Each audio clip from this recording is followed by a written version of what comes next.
أعوذ بالله من الشيطان الرجيم بسم الله الرحمن الرحيم الحمد لله رب العالمين الحمد لله الذي أرسل رسوله بالهدى ودين الحق ليظهره على الدين كله ولو كره المشركون وكفى بالله شهيدا أشهد أن لا إله إلا الله وحده لا شريك له وأشهد أن محمدا رسول الله عبده ورسوله لا نبي بعده اللهم صل على سيدنا محمد وعلى آله وصحبه أجمعين أما بعد وقال الله تعالى في القرآن الكريم أعوذ بالله من الشيطان الرجيم بسم الله الرحمن الرحيم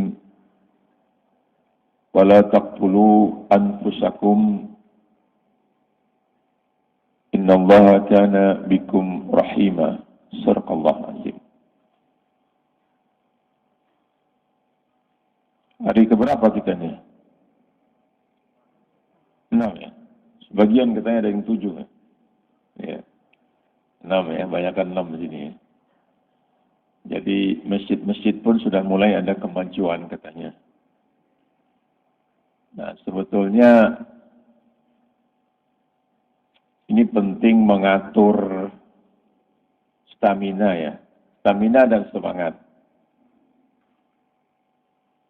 Innamal a'malu bi khawatimihi kata Rasulullah SAW. Sesungguhnya amal itu tergantung di ujungnya itu nanti. Jadi bukan di awal-awal itu baru babak penyisihan itu. Ya.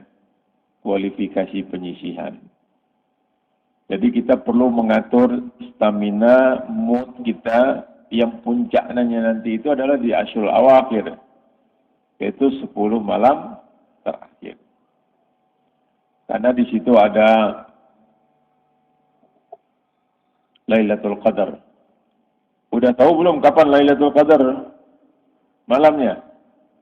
Nanti di akhir kita bahas ya supaya nggak kelewatan nanti. Ya. Tapi di awal ini saya ingin membahas satu fenomena terakhir ya, yaitu bunuh diri. Nah, ini jarang orang ngaji bunuh diri ini. Ya, kita lihat terakhir di Penjaringan itu satu keluarga bunuh diri. Jadi dia sepakat suami istri, anaknya masih remaja, naik ke lantai 22 di satu apartemen di Penjaringan, mereka lompat ke bawah. Dengan yang si bapaknya diikat tangannya dengan putrinya, yang si ibunya dengan putranya. Sepakat. Mati ya empat-empatnya. Warga keturunan memang. Kata polisi. Nah, ini kata polisi harus dijelaskan. Manqalanya kan siapa yang berkata. Masih diselidiki. Tapi kata tetangganya dia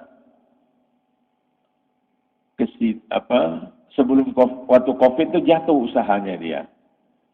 Nggak disebutkan usahanya apa. Kemudian setelah COVID dia bangkit lagi, jatuh lagi. Gitu. Nah, jadi nggak tahu apakah itu motifnya. Ini motif nih, soal motif. Tapi orang itu datang ke tempat itu mengendarai mobil. Punya handphone empat-empatnya. Ya bukan, susah banget sih enggak ya. Itu. Sebelumnya terjadi di Malang. Seorang guru SD sama istrinya sama anaknya. Anaknya ada 2, yang satu disisain. Ke anaknya itulah dititipkan surat wasiat. Saya tidak sebutkan bunuh diri perorangan. Itu juga terjadi banyak ya, beberapa gitu. Ini bukan lagi di Jepang, tapi di Indonesia. Nah, Bapak-bapak, ibu-ibu sekalian, jamaah subuh yang berbahagia, kata ahli psikologi atau psikologi, itu penyebab yang paling banyak daripada orang bunuh diri itu yang pertama adalah depresi.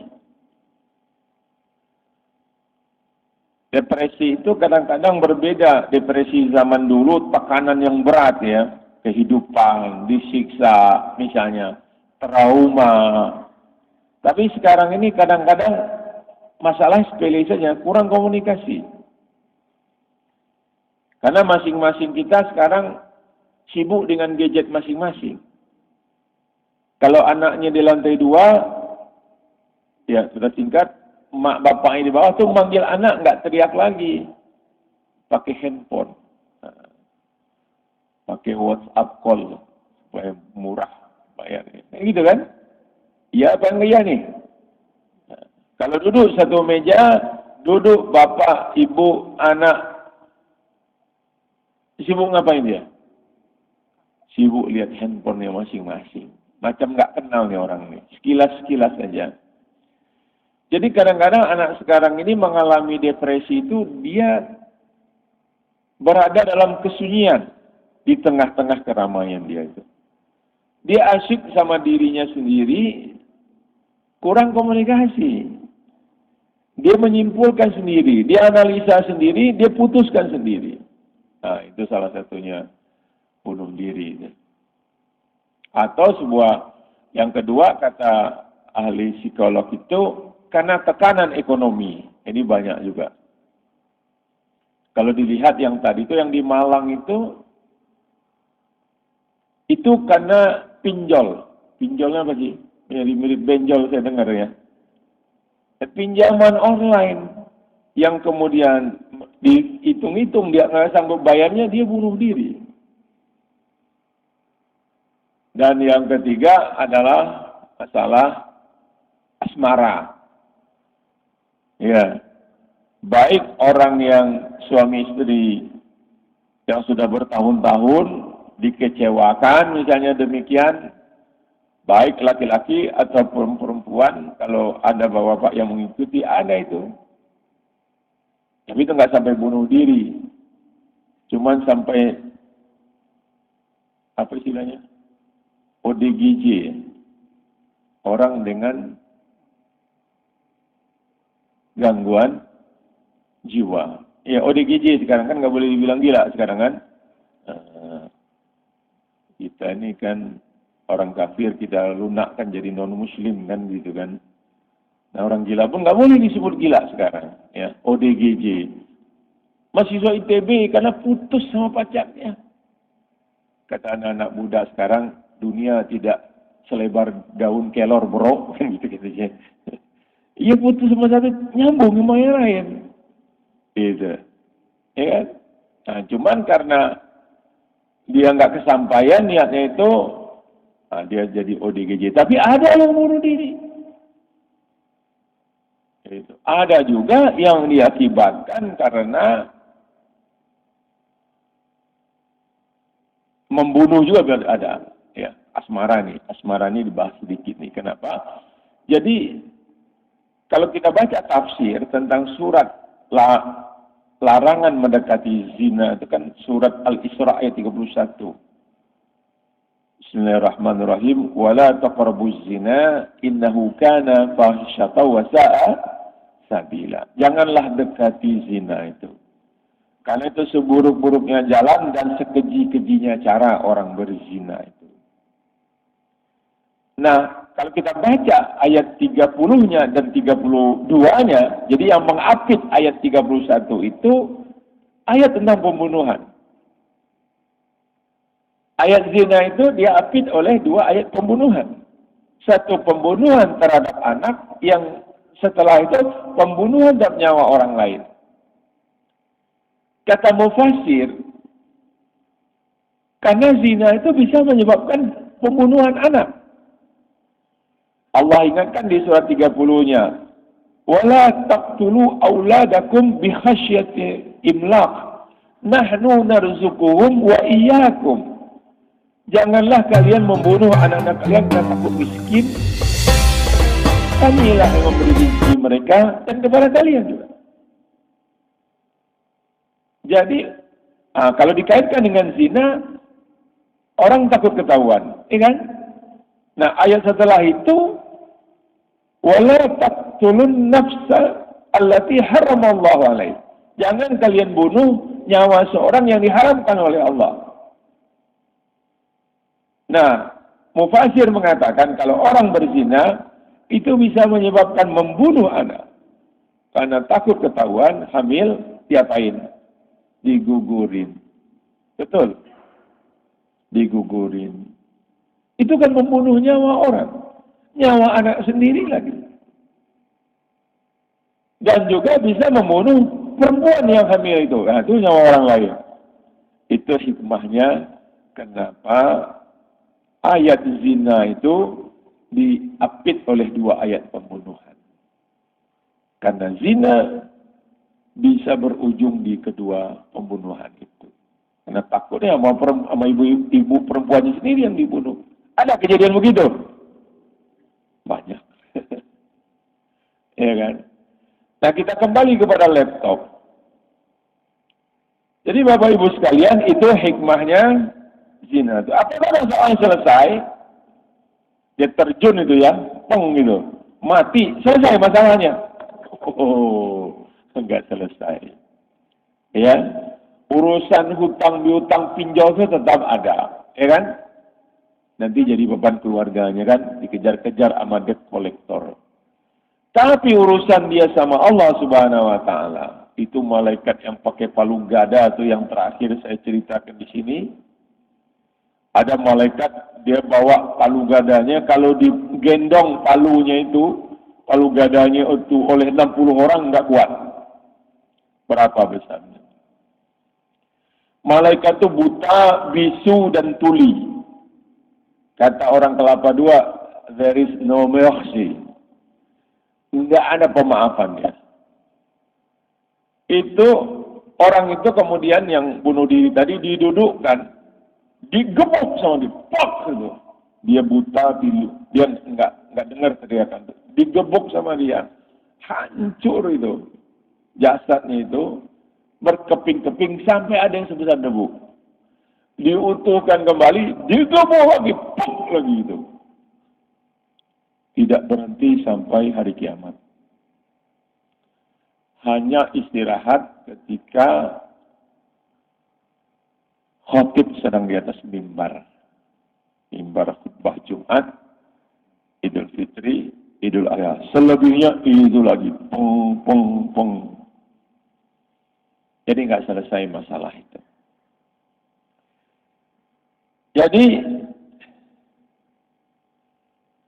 Bapak Ibu sekalian, dalam hadis Rasulullah SAW muttafaqun alaih, Bukhari Muslim, kata Rasulullah SAW, man qatala nafsahu bisyai'in udziba bihi yaumal qiyamah. Hadis Bukhari Muslim muttafaqun alaih. Siapa yang membunuh diri dengan menggunakan sesuatu, maka dia akan membunuh dirinya sendiri nanti di padang mahsyar dengan. Jadi kalau dia tusukkan, misalnya katakan pisau ke perutnya, nanti di padang mahsyar dia bawa pisau tuh nusuk-nusuk perutnya sendiri. Nah, kalau dia terjun dari gedung itu di Busia, sediakan gedung bagi dia terjun mati, dia balik lagi, itu aja kerjaannya. Yang gantung diri ya gantung lagi dia di situ. Nah, dengan apa dia itu? Dengan itulah dia dibangkitkan. Jadi, Bapak Ibu sekalian, masalahnya apa? Poinnya apa ya? Yang pertama sekali lagi begini, itulah pentingnya kita mendidik anak ini sejak dini. Membangun agama ad-din dalam diri seorang anak, diri manusia itu dimulai seperti kita membangun rumah. Kalau kita bangun rumah, Bu, apa dulu yang kita bangun? Kok ibu-ibu ditanya, bapak lah yang banyak tukangnya. Apa dulu yang kita bangun? Atapnya dulu kah, tiangnya dulu kah, atau apanya dulu? Pondasinya dulu. Pondasi itu apa? Pondasi itu akidah. Akidah ini nggak boleh goyang, Mbak.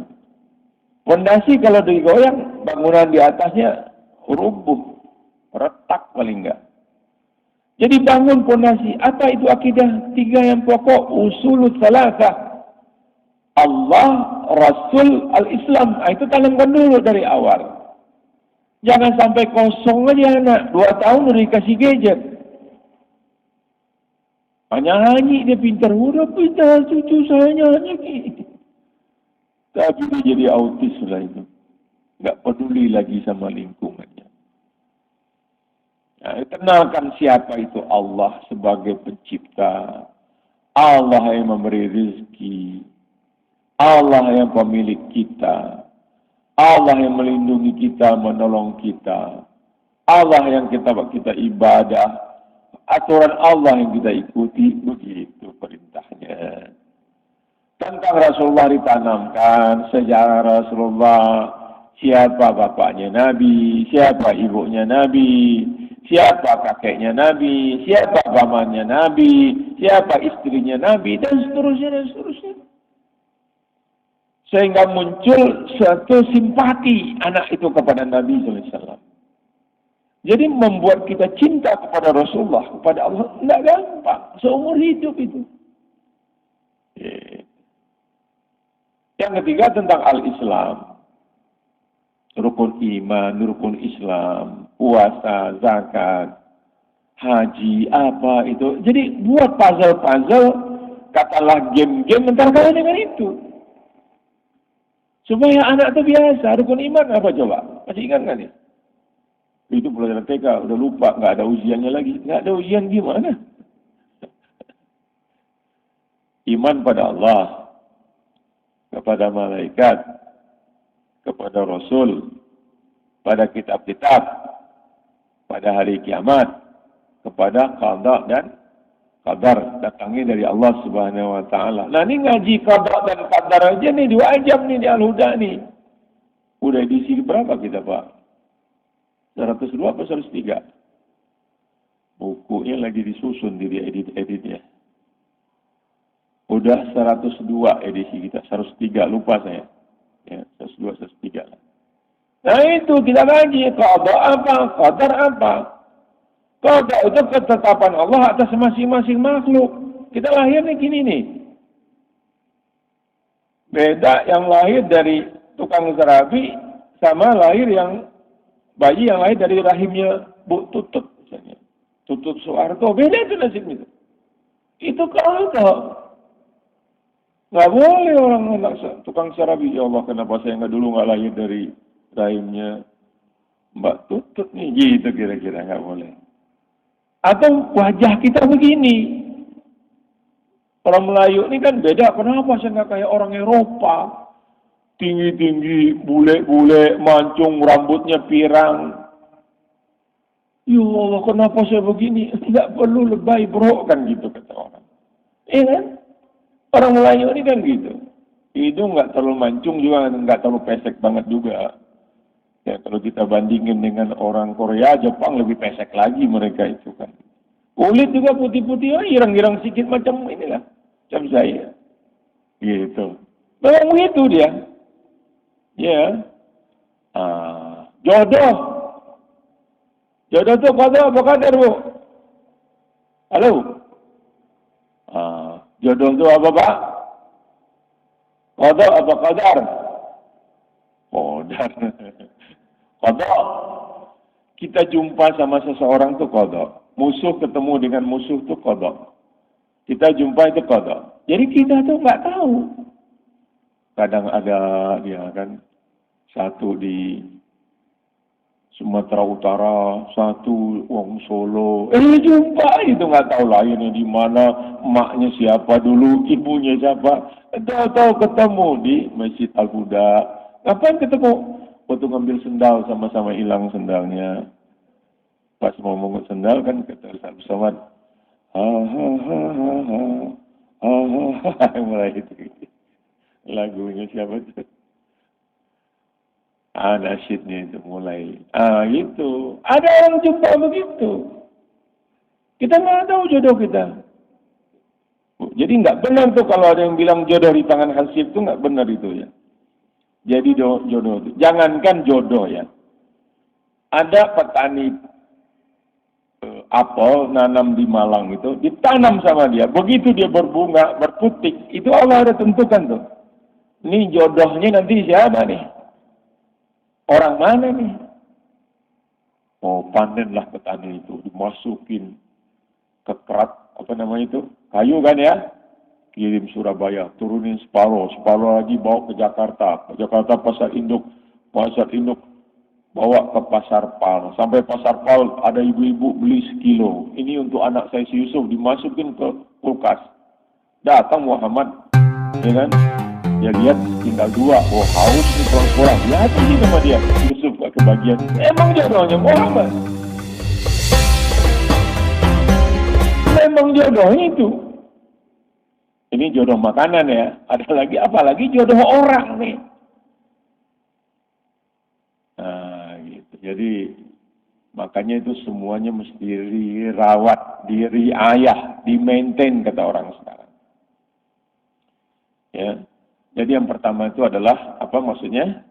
Akidah binatul. Itu saya bahas sedikit. Jadi masalahnya itu adalah keimanan. Keyakinan seorang anak kepada Allah sampai kita tua ya. Ada orang waktu dia rajin dari kecil. Dia sholat masjid. Banyak sekali itu. Habis itu udah tua dia. Nggak mau lagi sholat. Kita ini kadang-kadang salah kaprah. Kepingin maju di pesantren Jawa Timur. Masuk di sini pesantren Jawa Tengah. Sekolah ke Amerika. Pennsylvania. Belajar agama sama orientalis. Diacak-acak kalau otak anak itu dengan logika-logikanya pulang-pulang nggak sholat. Pulang-pulang nggak sholat. Jangan ke sejauh Kecamatan UIN nih. Saya ada beberapa kali ketemu Kecamatan UIN nggak sholat. Nggak sholat deh. Padahal ini pesantren. Udah berubah ini aja tuh.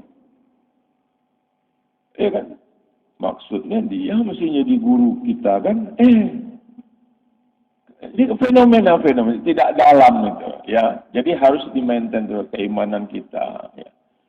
Kemudian Bapak Ibu sekalian, yang kedua menyadari itu siklus kita ini seperti apa? Untuk apa kita hidup ini? Jadi seorang perjalanan makhluk manusia itu dulu kita di alam roh namanya. Allah ciptakan roh. Allah tiupkan ke janin, itu namanya alam janin yang kedua. Jadi ada 5 perjalanan. 9 bulan, 10 hari, ghalibnya lahir ke alam dunia. Itu alam yang ketiga. Wafat, masuk ke dalam kubur. Itu namanya alam kubur atau alam barzakh. Kemudian dibangkitkan kembali, itu alam akhirat namanya. Ada padang mahsyar, ada perjembatan di Sirat, ada surga dan neraka. Itu 5 ini kalau kita nggak paham ini, muntaha namanya ini, kemana ujung perjalanan kacau kehidupan kita. Lihat orang beragama sekedarnya aja. Orang puasa dia puasa. Orang sholat dia sholat. Tapi dia nggak paham tuh. Nah itu bahayanya setengah-setengah. Orang yang mabok tuh juga yang bahaya setengah mabok tuh. Kalau udah mabok betul, kata yang biasa mabok, pingsan apa? Jatuh dia. Ini yang setengah mabok ini, yang ngaco-ngaco ke sana kemari itu. Belajar agama juga seperti itu. Kalau setengah-setengah, aneh-aneh kelakuannya. Nah, jadi Bapak Ibu sekalian mengetahui kita apa muntaha. Dan yang ketiga, poinnya adalah kuwatusillah billah, hubungan kita dengan Allah. Makanya di bulan Ramadan ini kita lebih mentakarubkan diri kepada Allah. Jangan salah paham kita. Sasaran kita takwa itu dulu, ya, ujungnya itu takwa. Jadi ya sekarang kita bicarakan kapan Lailatul Qadar itu. Kalau menurut hitung-hitungan saya, tapi ada basis ininya, rasionalnya, ada basis naklinya, dalilnya juga ada. Insya Allah Lailatul Qadar ini jatuh pada malam 25. Malam keberapa? Halo? 25. Mahal ini informasi ini. Ya. Kenapa? Di malam ke-25 itu 4 garis jumpa di situ. Malam 25 itu 1 Ramadan. Dia termasuk Ramadan. Yang kedua, dia termasuk Asyurul Awakhir, 10 malam terakhir. Yang ketiga, dia malam ganjil. Dan yang keempat, dia malam Jumat. Setiap tahun, coba perhatikan. Malam Jumat di Asyurul Awakhir itu cuma sekali terjadi. Tidak pernah terjadi pada malam-malam. Tidak pernah ada 2 malam Jumat di 10 malam terakhir. Coba perhatikan. Jadi di sini 4 garis jumpa. Boleh lihat yang lain, paling 3 garis atau 2 garis yang jumpa itu. Ya, jadi memang itu semuanya kalau kita bacakan dalilnya ada. Disuruhnya kita menjaga Lailatul Qadar itu, dan kalau kita lagi menjaga, doa apa yang kita panjatkan, kata Rasulullah SAW ditanya oleh Aisyah, Allahumma innaka afuwun tuhibbul afwa fa'fu anna. Allahumma innaka afuwun tuhibbul afwa fa'fu anna. Ya Allah, Engkau Maha Pemaaf, maafkan. Minta maaf sama Allah. Abu'u laka bi ni'matika alayya wa abu'u bi dhanbi faghfirli fa innahu la yaghfiru dzunuba illa anta.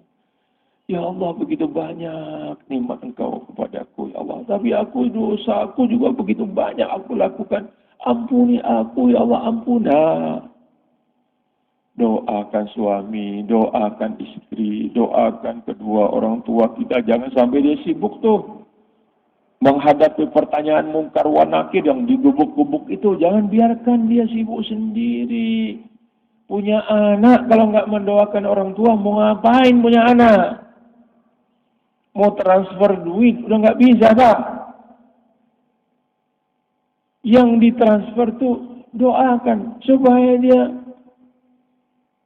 tidak berat menghadapi itu. Waladun salihun yad'u lahu. Anak soleh yang mendoakan orang tua itu cash and carry, langsung dikabul sama Allah. Allahumma ighfir lahu. Allah kalau banyak bacain satu-satu. Allahumma ighfir lahum warhamhum wa'afihim wa'fu anhum waj'al jannata mathwahum wa wasi'hum madkhalahum wa yassir umurahum wa khafif hisabhum ya arhamar rahimin. Doakan. Yang lagi hidup juga didoain. Suami, istri, orang tua kalau masih ada, anak, cucu, semua, ya Allah. Sebutin namanya satu persatu, nangis. Kalau mau nangis di situ. Kata Ali bin Abu Thalib, qillatud dumu bi qaswatil qulub. Wa qaswatul qulub bi kathratil dzunub. Orang kalau susah nangis itu karena hatinya keras. Orang hatinya keras itu karena dosanya banyak. Nah, untuk merontokkan itu harus banyak istighfar, berzikir, minta ampun sama Allah. Nah, kita nangis, kita minta, kita sebut, itu Lailatul Qadar. Karena tatanazzalu alaihimul malaikatu alla tatanazzalu alaihimul malaikatu warruh. Di malam itu diturunkan malaikat dan roh. Roh itu siapa? Jibril, komandannya malaikat. Yang kata Rasulullah, kalau malam Jibril itu direntangkannya sayapnya, maka bumi ini tertutup dari barat sampai ke timur. Itu dia. Besarnya malaikat. Jadi Bapak Ibu sekalian minta sama Allah. Dialog sama Allah. Ya Rabb, ya Rabb. Saya pernah waktu umroh itu. Lihat orang Badui tahu kan? Kalau orang Jabodetabek, kebanyakan nggak tahu Badui yang mana. Pokoknya orang Arab aja gitu kan. Nabi kalau orang Badui badan kecil. Badan kecil, tegap gitu. Itu kalau kita lihat di depan Ka'bah itu. Padahal dia tiap hari di situ. Tiap hari dia ke Ka'bah itu. Ya Allah.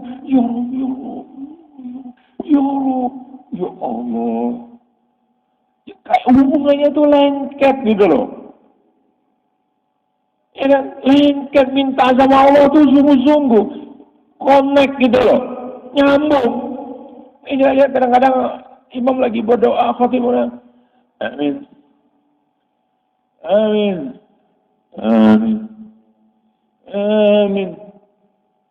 Ini serius apa enggak sih amin ini? Amin ini enggak serius. Minta sama Allah tuh khusyuk. Nah ini maksudnya kuwatu sillah billah. Orang kalau kuat hubungannya dengan Allah, itu dia melangkah dibimbing sama Allah. Kalau tangannya akan berbuat, dibimbing sama Allah. Kalau mulutnya akan bercakap, dibimbing dia sama Allah. Kalau ada hal-hal yang berbahaya untuk dirinya, dijauhkan oleh Allah. Jadi hubungan dengan Allah. Itu mengatasinya. Yang terakhir adalah kuncinya itu adalah thalabul ilmi. Ya kurang apa sih kalau Al-Huda ini? Ya, materi terus pengajian terus Ustaz, materi lagi Ustaz. Udah materialistis sudah kita di sini. Materi terus, tinggal dilaksanakan Bapak Ibu sekalian. Nah datang sini sumber ilmu. Talabul ilmi faridatun ala kulli muslimin wal muslimatin. Menuntut ilmu itu faridah, farada. Wajib artinya. Wajib itu apa? Dikerjakan berpahala, ditinggalkan berdosa. Hanya Islam yang mewajibkan penganutnya menuntut ilmu. Wajib. Kalau nggak ngaji itu dosa. Jangan merasa bebas kita. Sekarang kan banyak tebak-tebakan. Coba lah lihat tuh. Kan tahun lalu saya sampaikan ada satu survei dari IIKI Institut Ilmu Al-Quran itu 75% kaum muslimin nggak bisa baca Quran.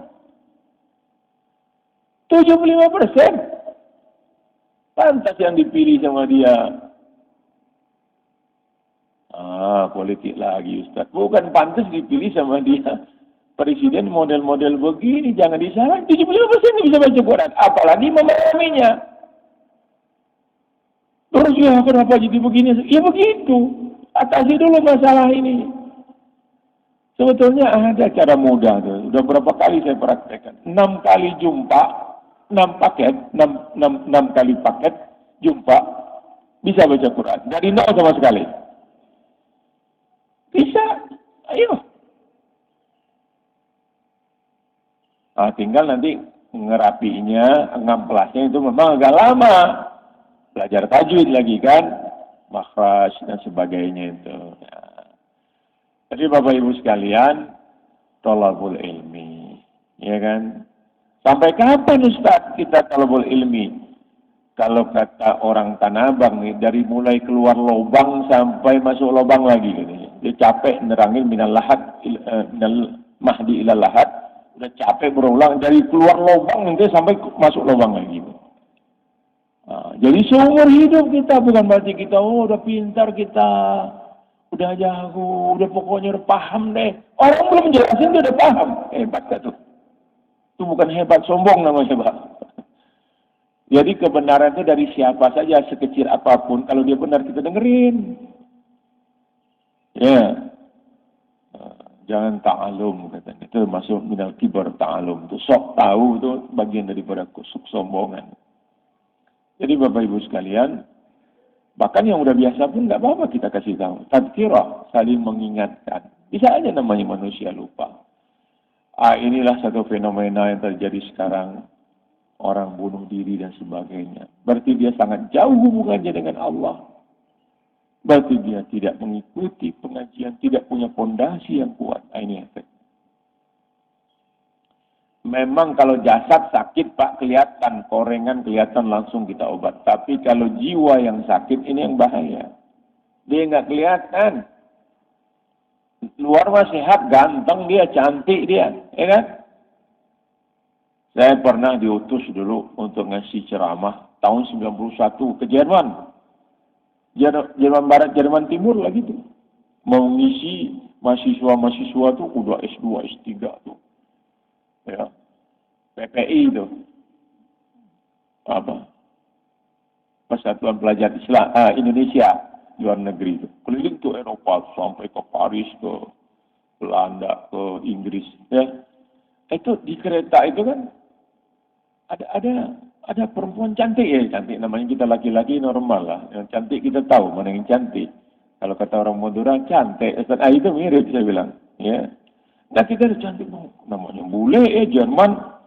Terus kan lewat terowongan tuh, keretanya kan nggak selalu di atas, lewat terowongan kan. Jadi jendela apa nih jadi kayak kaca gitu. Terus dia ngomong sini,